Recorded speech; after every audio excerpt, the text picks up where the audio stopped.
बदलते भारत की शान।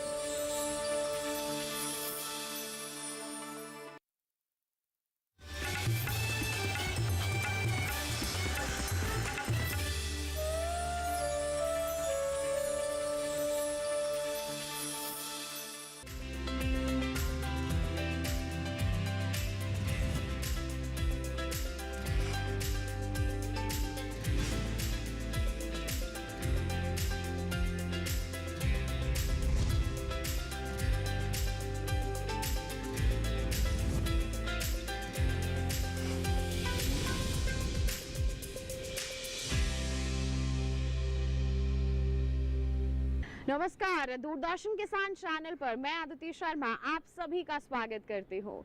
हमारे कार्यक्रम सफल किसान में देश के कोने कोने से उभरती हुई प्रतिभाओं से हम आपको रूबरू करवाते हैं और हमारी कोशिश यही रहती है कि हमारे सफल किसानों के अनुभव हम आप तक पहुंचा सके ताकि आप भी उनसे प्रेरित हो सके।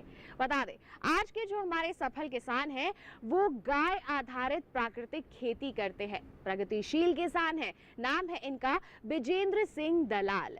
वैसे तो हमारे देश में बहुत से किसान रसायनों का इस्तेमाल करते हैं, लेकिन उनके दुष्परिणामों को जानकर अब हमारे किसान अपना रुझान प्राकृतिक खेती की ओर बढ़ा रहे हैं और उन्हीं में से एक है आज के हमारे प्रगतिशील किसान विजेंद्र सिंह दलाल। कैसा रहा है इनका पूरा सफर, आइए इन्हीं से जानते हैं और आज के अंक की शुरुआत करते हैं।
खेती को लाभकारी बनाने के लिए, चूँकि अब खेती में भी विविधीकरण की आवश्यकता है, अकेली खेती से हम कुछ नहीं कर सकते, इसलिए खेती को अधिक लाभकारी बनाने के लिए हम गऊ आधारित खेती हमने शुरू की है और गुजरात के राजकोट से हमने बिल्कुल प्योर नस्ल की गिर गायें अपने यहाँ मंगाई हैं, जिसके दूध से, घी से और मक्खन से और उसके गोबर से और गौमूत्र से जो हम प्राकृतिक खेती, ऑर्गेनिक खेती कर रहे हैं, उन सब को मिला करके हम एक मुश्त पूरे साल में, चूँकि अभी शुरुआत है, 3 से 4 लाख रुपए अलग से खेती से अलग हट के हम कमा रहे हैं और हम गऊ आधारित खेती करके देश के लिए ऑर्गेनिक खेती का विकल्प हैं। विजेंद्र सिंह ने खेती की शुरुआत 1984 में ही कर दी थी। तब ये नौजवान थे और इन्होंने हाई स्कूल पास किया था। उस जमाने में किसी गांव में हाई स्कूल पास करना भी बहुत बड़ा माना जाता था। इस तरह हम कह सकते हैं कि विजेंद्र सिंह अपने जमाने के अच्छे पढ़े लिखे नौजवान थे। इनके यहाँ पुश्तैनी जमीन थी और पिताजी प्रचलित फसलों की खेती किया करते थे। उस समय ज्यादातर खेती बैलों से हुआ करती थी और पिताजी गन्ना, सरसों, चना और मसूर जैसी फसलें उगाते थे। ये ऐसी फसलें थी जिनमें बहुत ज्यादा कमाई नहीं हो पाती थी। इसके बाद इन्होंने फसल पैटर्न बदलने और खेती में वैज्ञानिक विधि अपनाने का फैसला किया। आज इनके खेतों में आपको गेहूं, धान, मूंग, हरा चारा, पीली सरसों, बेबी कॉर्न, स्वीट कॉर्न, सब्जियों और फूलों की फसलें लहलहाती हुई दिख जाएंगी। विजेंद्र ने गेहूं की ऐसी प्रजातियों को चुना है जिनमें आम किस्मों की तुलना में पोषण ज्यादा है। मूंग को हरी खाद के रूप में इस्तेमाल करते हैं और मूंग के बाद जब धान उगाते हैं फसल कहीं ज्यादा अच्छी होती है। पुराने समय में मेरे पिताजी एक बिल्कुल साधारण किसान थे और मेरे पिताजी बैलों से खेती किया करते थे और उन दिनों चना, मसूर, गन्ना, सरसों सिर्फ इस तरह की 4-5 फसलें होती थी। दलहन में हमारे पास उड़द और अरहर की खेती होती थी। चारे में हम ज्वार की खेती करते थे। सन 1984 में जब मैंने 10वीं पास की, उसके बाद मैं अपने पिताजी के साथ खेती में आ गया और मैंने धीरे धीरे परंपरागत खेती को छोड़ करके वैज्ञानिक तरीके से खेती शुरू करी। आज हमने अपनी खेती के 30 एकड़ को अलग अलग 5 भागों में बांट दिया है। इनमें से हम जो गेहूं, धान, मूंग और चारे के लिए हरा चारा वर्ष भर उगाते हैं। हम पीली सरसों की खेती भी करते हैं, हम स्वीट कॉर्न की खेती भी करते हैं और इसके अलावा हम सब्जियों और फूलों की खेती करते हैं और अन्य किसानों से अधिक अतिरिक्त मुनाफा हम खेती से कमा रहे हैं। प्राकृतिक खेती में गायों का बहुत ज्यादा महत्व है। विजेंद्र दलाल गाय आधारित प्राकृतिक खेती कर रहे हैं। इनके पास 5 गाय हैं। हालांकि 30 एकड़ जमीन के लिए एक ही गाय काफी है, लेकिन विजेंद्र सिर्फ खेती तक ही सीमित नहीं बल्कि दूध उत्पादन और उसके प्रसंस्करण में भी लगे हैं। इसके अलावा ये जीवामृत और कंपोस्ट का भी निर्माण कर रहे हैं। कुछ कंपोस्ट और जीवामृत अपने खेतों में इस्तेमाल करते हैं, बाकी दूसरे किसानों को बेच देते हैं। इस तरह ये दूसरे किसानों को भी प्राकृतिक खेती के लिए प्रेरित कर रहे हैं। विजेंद्र सिंह का कहना है कि जीवामृत और कंपोस्ट के कारण उनके खेतों में सूक्ष्म जीवों की संख्या पहले की तुलना में कहीं ज्यादा हो गई है और केंचुओं की संख्या भी बढ़ गई है, यानी उनके खेत धीरे धीरे रसायनों से मुक्त हो रहे हैं। जब मौसम का विपरीत असर पड़ता है, अधिक वर्षा होती है, तो प्राकृतिक खेती से जो हम खेती कर रहे हैं, हमारी ज़मीन वर्षा के पानी को, क्योंकि हम जो केंचुए ज़मीन में नीचे चले गए हैं, प्राकृतिक खेती से वो ऊपर आ गए हैं और जो सुराख हैं उनके माध्यम से हम जल का ज़मीन में रिचार्ज का भी काम करते हैं और जिससे हमारी अधिक इनकम होती है। और बिना मौसम की बरसात में या जब भी मौसम विपरीत असर होता है तो हम अपनी खेती को अनुकूल बना करके अधिक लाभ कमाते हैं। हम ऐसी फसलें उगाते हैं जो बिना मौसम की हैं, हम प्राकृतिक खेती करते हैं, हम उनकी जो वैल्यू है हमारे उत्पादों की, उसके ऊपर हम अधिक से अच्छा काम कर रहे हैं। हम मूंग उगाते हैं, हम ग्रीन मैन्योरिंग करते हैं। इसके अलावा हम जो भी प्रकृति से जुड़े हुए हमारे खेती के संसाधन हैं उनको अपनाते हैं। जीवामृत हम तैयार करते हैं अपने 30 एकड़ के लिए और बचे हुए जीवामृत को और गोबर से जो हम वर्मी कंपोस्ट तैयार करते हैं और दूसरे जीवाणु खाद तैयार करते हैं, उनको हम पैकिंग करके अपने प्रगतिशील किसानों को उनकी सेवा भी करते हैं और बेच करके मुनाफा भी कमा रहे हैं।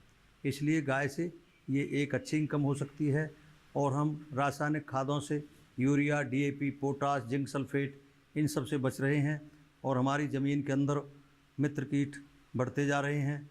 हमारी ज़मीन में केंचुओं की संख्या निरंतर बढ़ती जा रही है। हमारी ज़मीन में जो करोड़ों की संख्या में जीवाणु जो नष्ट हो गए थे, उनको दोबारा से गाय के द्वारा हमने पैदा शुरू करना कर दिया है। अब हमारी ज़मीन का मृदा स्वास्थ्य बहुत अच्छा हो रहा है और उसमें होने वाले उत्पाद बहुत ही स्वास्थ्यवर्धक और स्वाद की दृष्टि से भी बहुत अच्छे हैं, जो हम समाज में उपभोक्ताओं को देने का काम कर रहे हैं। प्राकृतिक तरीके से उगाई फसलें ज्यादा पोषक होती हैं। देश कुपोषण की समस्या से जूझ रहा है। ऐसे में विजेंद्र सिंह जैसे किसानों को कुपोषण के खिलाफ जंग में एक सिपाही के तौर पर देखा जाना चाहिए। विजेंद्र जी को खेती करते हुए लगभग 40 साल हो गए हैं, लेकिन अभी भी कुछ अलग करने की चाह कम नहीं हुई है। वो अपनी खेती को एक नए आयाम, नए मुकाम तक पहुंचाने की लगातार कोशिशें कर रहे हैं। कैसे? आइए उन्हीं से जानते हैं।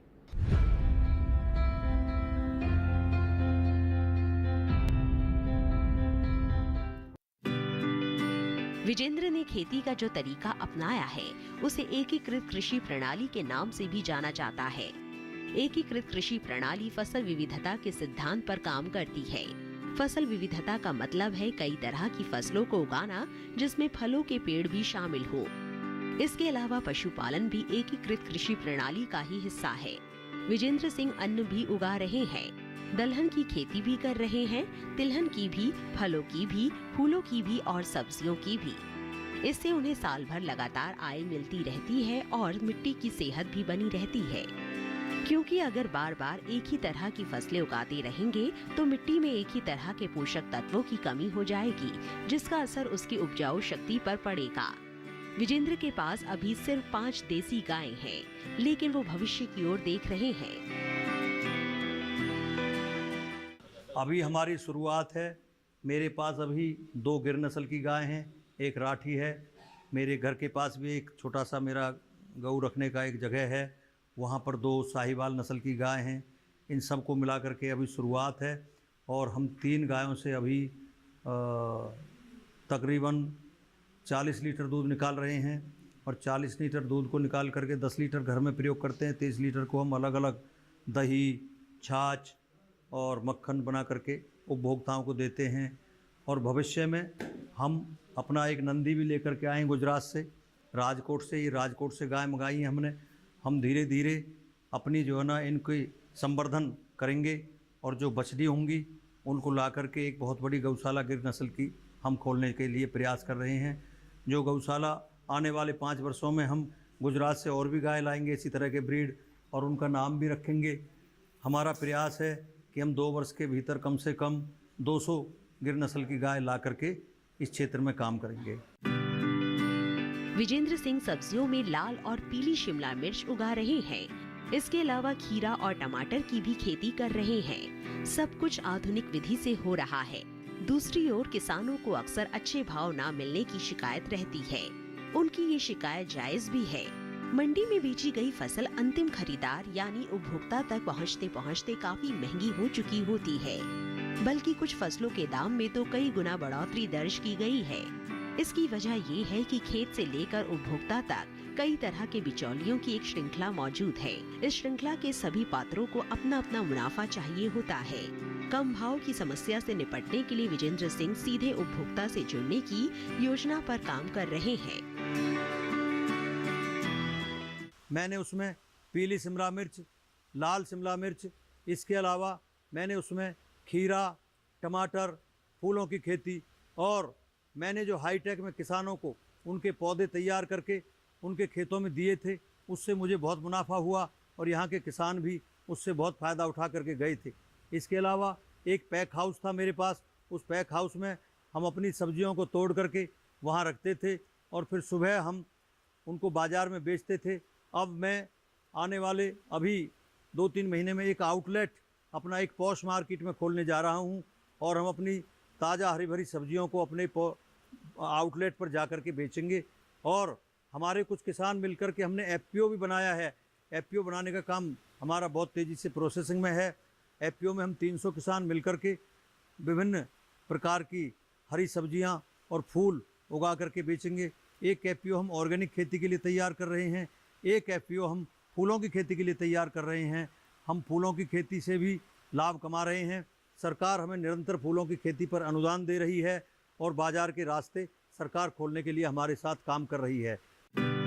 खेती को अगर सलीके से किया जाए तो उद्यम का रूप ले सकती है। विजेंद्र ने जो तरीके अपनाए हैं और जो योजना बनाई है वो उन्हें कृषि उद्यमियों की श्रेणी में लाकर खड़ा कर देती है।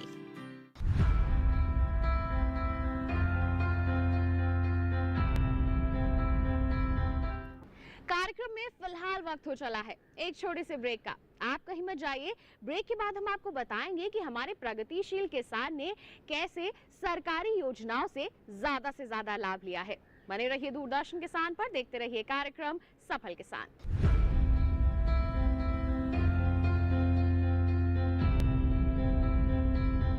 रोज सब्जी का स्वाद बढ़ाए और घर वालों का प्यार पाए। गोल्डी सब्जी मसाले, जहाँ जाए रिश्ते बनाए, गोल्डी मसाले।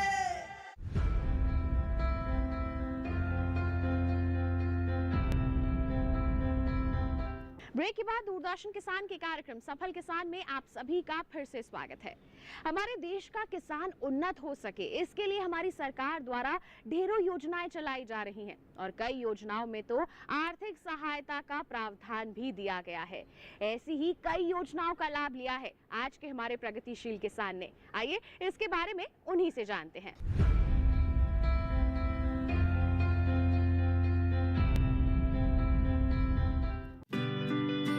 खेती को उन्नत बनाना है तो नई तकनीक को अपनाना होगा और नई तकनीक के लिए चाहिए पैसा। भारत में छोटे और सीमांत किसानों की संख्या ज्यादा है। ये लोग ज्यादा पैसा खर्च करने की स्थिति में बिल्कुल भी नहीं है, इसलिए उन्हें सरकारों का साथ मिला है, केंद्र और राज्य दोनों सरकारों का। विजेंद्र सिंह की खेती को उन्नत बनाने में भी सरकारी योजनाओं का योगदान रहा है, बल्कि तमाम योजनाएं और अनुदान विजेंद्र सिंह को उंगलियों पर रटे हुए हैं। सरकार के द्वारा हमें विभिन्न फसलों पर, कृषि यंत्रों पर, विभिन्न कृषि क्रियाओं पर बहुत सारी सुविधाएं मिली हैं, जिसमें नेशनल हॉर्टिकल्चर बोर्ड किसानों को निरंतर हाईटेक सब्जियां उगाने के लिए, बागवानी के लिए, शीत गृह बनाने के लिए निरंतर अनुदान देता रहता है। इसी तरह से हरियाणा सरकार जो mission integrated development of horticulture है, MIDH, उसके तहत किसानों को पॉली हाउस और ड्रिप इरिगेशन, इसके अलावा भावांतर भरपाई योजना, बीमा योजना, बाग लगाने के लिए बहुत सारा अनुदान जो हमें मिलता रहता है। बाग लगाने के लिए अब 40% प्रति एकड़ पर हमें अनुदान, 40,000 रुपये प्रति एकड़ हमें अनुदान मिल रहा है।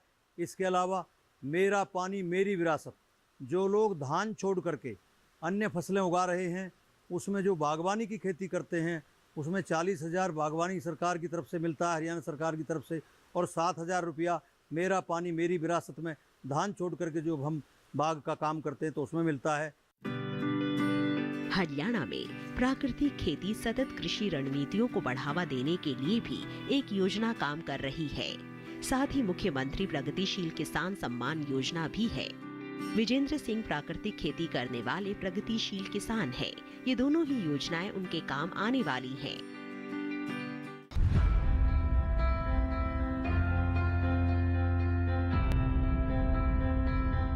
कृषि क्षेत्र में विजेंद्र जी के अमूल्य योगदान को हर ओर सराहा गया है।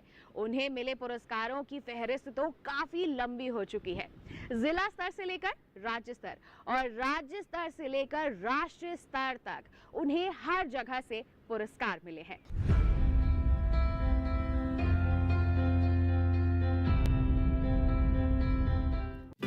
पुरस्कारों का ये ढेर इस बात का सबूत है कि विजेंद्र सिंह ने अपनी जिंदगी में कितनी लगन और कितनी मेहनत से काम किया है।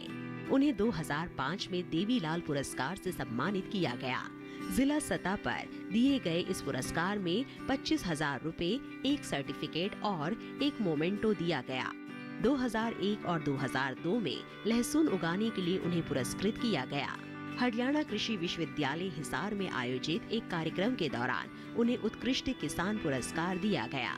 इसके अलावा कृषि विज्ञान केंद्रों की ओर से भी विजेंद्र सिंह को पुरस्कृत किया गया।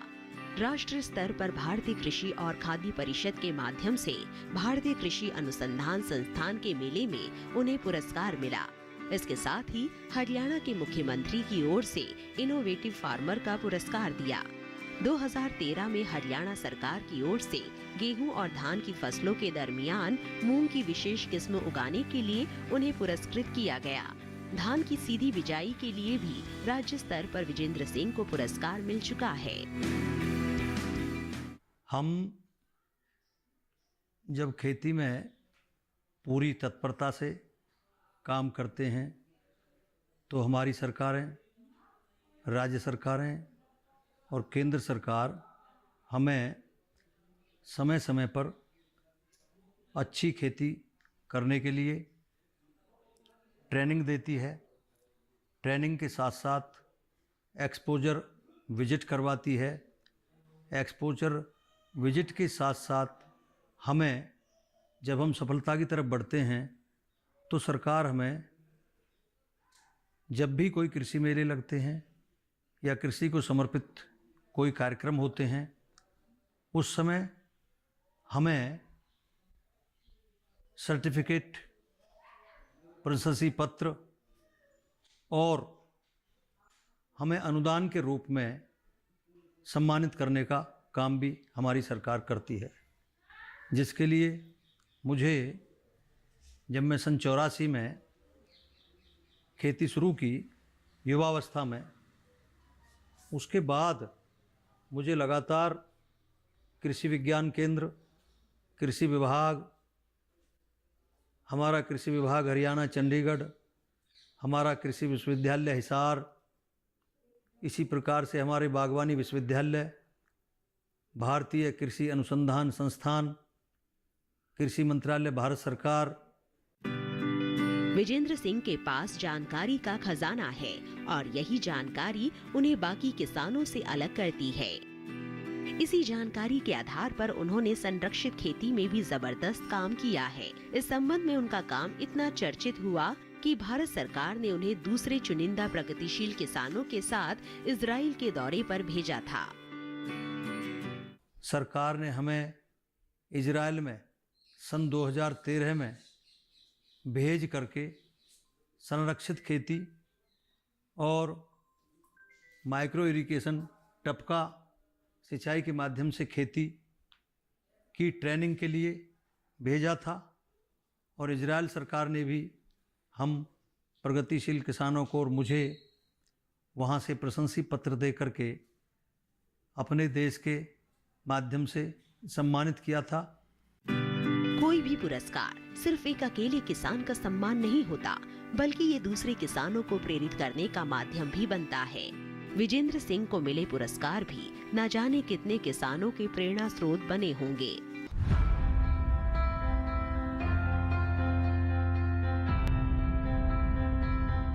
इसी के साथ कार्यक्रम में वक्त हो चला है एक छोटे से ब्रेक का। आप कहीं मत जाइए। ब्रेक के बाद हम आपको ये बताएंगे कि विजेंद्र जी ने आखिर युवाओं से ये क्यों कहा, खेती करो। बने रहिए दूरदर्शन के साथ पर, देखते रहिए कार्यक्रम सफल किसान।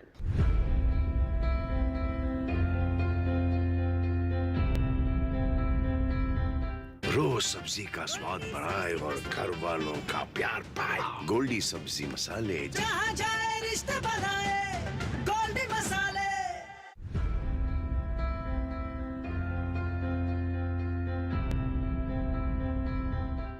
ब्रेक के बाद दूरदर्शन किसान के कार्यक्रम सफल किसान में आप सभी का फिर से स्वागत है। आज के हमारे इस कार्यक्रम में हम आपको रूबरू करवा रहे हैं हरियाणा के प्रगतिशील किसान विजेंद्र सिंह दलाल से। अब उन्होंने युवाओं को किस तरह से प्रेरित किया खेती की ओर बढ़ने के लिए, आइए उन्हीं से जानें।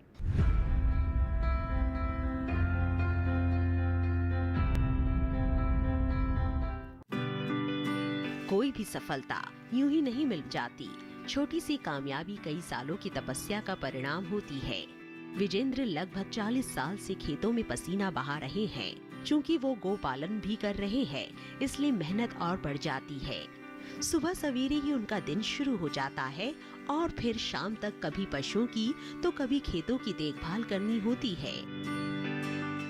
सुबह 3:30 बजे उठ करके पहले पशुओं को चारा खिलाते हैं, वहाँ से उसको साफ़ सफाई करते हैं। 4:30 बजे फिर दूध निकालते हैं। दूध निकाल करके फिर पशुओं को बाहर निकालते हैं। बाहर निकाल कर उनको नहलाते धुलाते हैं। जो पशु नहाने लायक हैं, गायों को तो ज़्यादा नहीं नहलाया जाता, और इनको शुद्ध पानी पिलाते हैं। बाहर की खुली हवा में बांधते हैं और फिर दूध को ले जा करके उसकी प्रोसेसिंग करते हैं, बॉटलिंग करते हैं, पोस्ट मार्केट में ले जा करके उस दूध को बेचते हैं। जो दही है, दही को भी बेचते हैं। दूध की जो दही से छाछ बनती है, उसमें से मक्खन निकालते हैं, मक्खन की पैकिंग करते हैं, घर में भी प्रयोग करते हैं, उपभोक्ताओं को भी देते हैं। उससे इस तरह से हम खेती में लाभ कमा रहे हैं। इसी तरह से पूरे दिन हम अपने पशुओं के साथ अपनी खेती में जुटे रहते हैं। शाम को भी फिर वही दिनचर्या है। 4 बजे पशुओं को चारे पर बांधना है और चारे पर बांधने के बाद फिर दूध निकालना है और फिर इनके जो जहाँ चारा डलता है सबको साफ़ सफाई करके दूसरी साइड में खुले में पंखों के नीचे इनको बांध देते हैं। विजेंद्र सिंह का मानना है कि खेती बहुत मुनाफे का सौदा साबित हो सकती है अगर इसे सही तरीके से किया जाए तो। यही कारण है कि वो युवाओं और बेरोजगारों को खेती से जुड़ने की सलाह दे रहे हैं।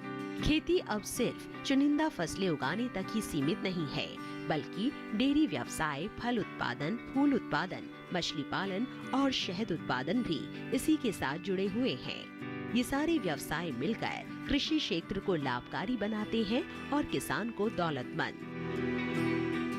मैं देश के युवा एवं शिक्षित युवाओं को, प्रगतिशील किसानों के बेटों को और समाज में जो हमारे युवा बेरोजगार होकर के घूम रहे हैं उनसे, क्योंकि हमारा देश कृषि प्रधान देश है, हमारे देश की अर्थव्यवस्था की धुरी है हमारा कृषि, तो देश के किसानों के बच्चों से, जो युवाओं हैं, मैं उनसे अपील करना चाहता हूं कि आप लोग खेती में बहुत सारे संसाधन हैं जिनके उपयोग से आप अपना जीवन संवार सकते हैं।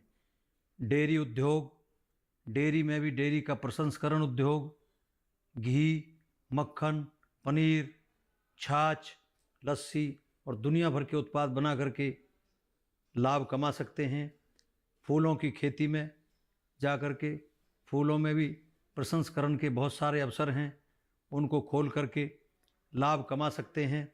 इसके अलावा शहद उत्पादन एक हमारा बहुत अच्छा व्यवसाय है। हमारे किसान के बेटे जो आज शिक्षित पढ़े लिखे हैं, वो अपनी मार्केट को ई मार्केट के माध्यम से, आज कंप्यूटर का ज़माना आ गया है, अपने ज़्यादा मुनाफा कमाने की तरफ अग्रसर हो सकते हैं। बागवानी के क्षेत्र में बहुत सारे हमारे पास साधन हैं, वर्मी कंपोस्ट, मशरूम की खेती।